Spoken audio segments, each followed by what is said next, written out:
अब हमारे पास क्वेश्चन है, हमें इंटीग्रेट करना है 1/x इंटू लॉग एक्स और उसका पूरा पावर है m, और यहाँ बता रहा है कि x की वैल्यू 0 से बड़ी है, ठीक है, और m 1 के इक्वल नहीं है, ठीक है। यहाँ अगर m 1 के इक्वल नहीं होना चाहिए और x की वैल्यू 0 से बड़ी होनी चाहिए। क्यों? अगर x 0 हो जाता है तो log 0 नॉट डिफाइंड होगा, और 0 से छोटा नेगेटिव हो जाए तब भी सॉल्व नहीं हो सकेगा, ठीक है। इसलिए ये कंडीशन हम लोगों को दिया हुआ है, ठीक है। तो मैं क्या करता हूँ, पुट कर देता हूँ log x को t, क्योंकि मुझे फंक्शन डिफरेंशिएशन नज़र आ रहा है। इसका differentiation 1/x dx equal to dt। अब जो हमारा क्वेश्चन है, log x को मैंने माना है t, तो ये हो गया t और उसकी पावर m, ठीक है, और 1/x dx मिलके बन गया dt, 1/x और dx पूरा मिलके बन गया dt, ठीक है। ये m नॉट इक्वल टू 1 का यूज यहाँ पर हम लोग समझने के लिए करेंगे।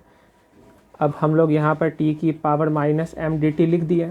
यहाँ पर हम लोग ये फॉर्मूला लगाने वाले हैं x की पावर n वाला, जो कि होता है x की पावर n+1/n+1 प्लस c, लेकिन यहाँ कंडीशन होता है n-1 के इक्वल नहीं होना चाहिए, तभी ये फार्मूला लगता है, और n-1 हो जाए तो log x होता है आंसर उसका, ठीक है। तो इसीलिए बता दिया है कि ये जो m है वो 1 के इक्वल नहीं है, क्योंकि m 1 होगा तो ये -1 बन जाएगा, तो ये फार्मूला काम नहीं करेगा, ठीक है।